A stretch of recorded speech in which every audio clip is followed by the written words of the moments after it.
പ്രശസ്ത വിനോദസഞ്ചാര കേന്ദ്രമായ മൂന്നാറിന്റെ കാഴ്ചകൾ അതിമനോഹരമാണ്. ഈ പ്രകൃതി സൗന്ദര്യം ക്യാൻവാസിൽ പകർത്തുക എന്നത് ഏതൊരു ചിത്രകാരന്റെയും അടങ്ങാത്ത മോഹമാണ്.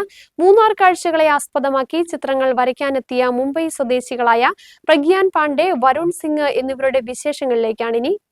പ്രശസ്ത വിനോദസഞ്ചാര കേന്ദ്രമായ മൂന്നാറിന്റെ കാഴ്ചകൾ അതിമനോഹരമാണ്. ഈ പ്രകൃതി സൗന്ദര്യം ക്യാൻവാസിൽ പകർത്തുകയെന്നത് ഏതൊരു ചിത്രകാരന്റെയും അടങ്ങാത്ത മോഹമാണ്. മൂന്നാർ കാഴ്ചകളെ ആസ്പദമാക്കി ചിത്രങ്ങൾ വരയ്ക്കാനെത്തിയ മുംബൈ സ്വദേശികളായ പ്രഗ്യാൻ പാണ്ഡെ, വരുൺ സിംഗ് എന്നിവർ പറയുന്നു. മുംബൈ GSMTക്ക് സമീപമുള്ള സർ JJ സ്കൂൾ ഓഫ് ആർട്സിലെ ഫൈൻ ആർട്സ് ബിരുദ വിദ്യാർത്ഥികളാണ് ഇരുവരും. ആൺകുട്ടികളും പെൺകുട്ടികളും അടങ്ങുന്ന മറ്റ് 150 വിദ്യാർത്ഥികളോടൊപ്പമാണ് ഇവർ മൂന്നാറിലെത്തിയത്. ശനിയാഴ്ചയെത്തിയ സംഘം ഞായർ, തിങ്കൾ ദിവസങ്ങളിലായി മൂന്നാറിലെ വിവിധ വിനോദസഞ്ചാര കേന്ദ്രങ്ങളുടെ ചിത്രങ്ങൾ വരച്ചു. മൂന്നാർ ടൗണിന്റെ രാത്രിക്കാഴ്ചകളും സംഘം ക്യാൻവാസിൽ പകർത്തി. ചിത്രരചനാ പരിശീലനത്തിന്റെ ഭാഗമായാണ് സംഘം മൂന്നാറിലെത്തിയത്. ചൊവ്വാഴ്ച മുംബൈയിലേക്ക് മടങ്ങും.